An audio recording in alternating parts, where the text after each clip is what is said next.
Good morning, students. I'm your social teacher. I hope everybody is fine. Today we will start Geography, Class 7, Chapter 1, Environment. So, we are going to cover some topics like Ravi's first day at school, Ravi's conversation with teacher, components of environment, natural environment, what is ecosystem, human environment, and then question and answer. So let's take first topic, Ravi's first day at school. After a long vacation, when Ravi started going to school, he noticed that the playground, which was just next to his school, it is completely dug up. Ravi जब छुट्टियों के बाद school जाना शुरू करता है तो वो नोटिस करता है कि उसको स्कूल के बगल में जो एक प्लेग्राउंड था जहाँ पर वो खेलता था अपने फ्रेंड्स के साथ में, क्लासमेट्स के साथ में, वो पूरा का पूरा खुदा पड़ा है। क्यों खुदा पड़ा है? क्योंकि वहाँ पर कंस्ट्रक्शन का काम शुरू हो गया था। लोग बात कर रहे थे कि वहाँ पर एक बड़ी सी बिल्डिंग बननी है, फ्लैट्स बनने हैं जहाँ पर लोग आके रहेंगे। तो जो रवि था वो थोड़ा सा कैसा हो गया, वो थोड़ा सा दुखी हो गया। He was almost started crying because जितना भी वो फन करते थे, जॉय करते थे, वहाँ पर बटरफ्लाइज थी, पेड़ पौधे लगे हुए थे, सॉफ्ट ग्रास थी जहाँ पर वो खेलता था, वो सारा का सारा हमेशा के लिए चला गया। इसी वजह से जो रवि था वो थोड़ा सा दुखी था। Ravi conversation with teacher, Ravi conversation start करता है अपने टीचर के साथ में। वो कहता है कि सर ये इन्वायरमेंट आखिर होता क्या है? So his teacher replied, whatever you see in your surrounding. उसका टीचर बताते हैं कि जो कुछ भी आप अपने आसपास देखते हैं वो सारा का सारा एनवायरनमेंट कहलाता है। रवि कहता है it means that the school building, table, chair in the classroom, even that open field, the road, the garbage, my friend, are all part of our environment. वो कहता है जितने भी हम अपने आसपास की चीज़ें देख रहे हैं, table, chair, building, cars, classroom, open field, मेरे फ्रेंड, क्या ये सारी चीज़ें एनवायरनमेंट कहलाती हैं? टीचर रिप्लाई करता है यस, लेकिन वेट, कुछ ऑब्जेक्ट्स क्या होते हैं? कुछ ऑब्जेक्ट होते हैं नेचर के द्वारा क्रिएट किए जाते हैं, कुछ होते हैं जो ह्यूमन मेड होते हैं। सो जो नेचर के द्वारा क्रिएट किए जाते हैं वो क्या क्या हैं? जो नेचुरल चीज़ें होती हैं, माउंटेन्स, रिवर्स, ट्रीज, एनिमल्स, ये सारे के सारे क्रिएटेड बाय नेचर। जो पीपल या लोग या ह्यूमन जो बनाते हैं, जैसे कि रोड, कार्स, क्लोथ्स, बुक, ये सारे के सारे आ जाते हैं किसमें? ये आ जाते हैं ह्यूमन मेड इन्वायरमेंट में। Let's go to the next slide. Components of environment. Components environment के इन्वायरमेंट में क्या क्या होता है?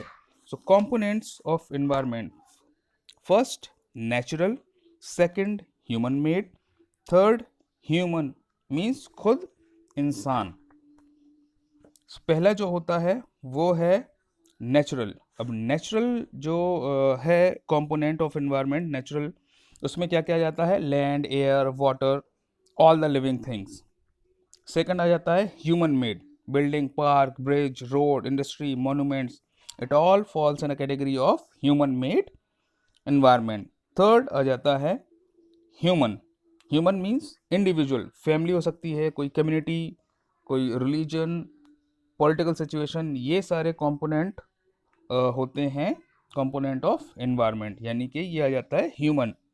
Next slide. Natural environment. अब नेचुरल एनवायरनमेंट में क्या क्या होता है? So land, water, air, plants, animals, all these things make natural environment. आपको पता होगा कि लास्ट ईयर हमने कुछ टॉपिक्स क्लियर किए थे, like lithosphere, hydrosphere and atmosphere.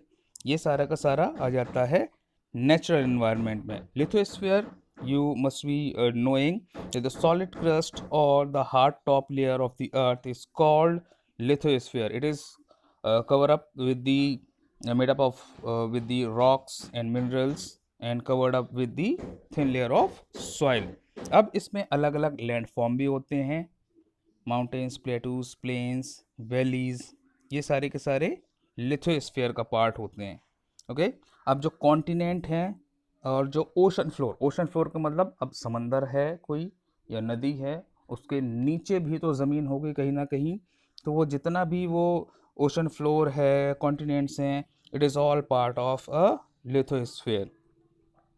Second is hydrosphere. Hydrosphere में क्या होता है? हाइड्रोस्फीयर में आ जाता है हमारा the domain of water is referred to as hydrosphere. जितने भी पानी के स्रोत हैं वो सारे के सारे आ जाते हैं हाइड्रोस्फीयर में, जैसे कि rivers, lakes, seas, ocean. It is all called hydrosphere. Third one is atmosphere. The atmosphere is the thin layer of air that surrounds the earth. वो सारी चीज़ें, वो सारी एयर, वो गैसेस जो हमारे एनवायरनमेंट में हैं, वो सारी चीज़ें मिलकर बनाती हैं एटमॉस्फेयर। अब जो हमारा जो ग्रेविटेशनल फोर्स है अर्थ का, वो एटमॉस्फेयर को होल्ड करके रखता है, वो गैसेस को उड़ने नहीं देता। गैसेस अगर उड़ जाएंगी, सारी की सारी जो हमारे यहाँ पर हैं, वो अंतरिक्ष में चली जाएंगी, तो क्या होगा, ये हमारा जो अर्थ है वो रहने के लायक नहीं रह जाएगा। इसी वजह से जो ग्रेविटेशनल फोर्स है अर्थ का, वो उस एटमॉस्फेयर को होल्ड करके रखता है अपने अंदर। Next slide is biosphere. We all know that it is a narrow zone where land, water and earth meets, यानी कि वो ज़मीन, पानी और थोड़ा सा एटमॉस्फेयर का भाग मिलकर, जहाँ पर हम सांस लेते हैं, पानी इस्तेमाल करते हैं, ज़मीन पर रहते हैं, वो सारा का सारा बायोस्फीयर कहलाता है, जो कि हमारे लिए बहुत ही ज़्यादा इम्पॉर्टेंट होता है।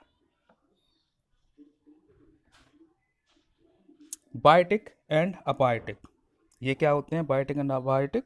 Biotic means the world of living things, जैसे कि प्लांट्स एंड एनिमल्स, तो वो सभी जीवित चीज़ें बायोटिक कहलाती हैं। एनवायरनमेंट का जो कंपोनेंट है वो बायोटिक कहलाती हैं।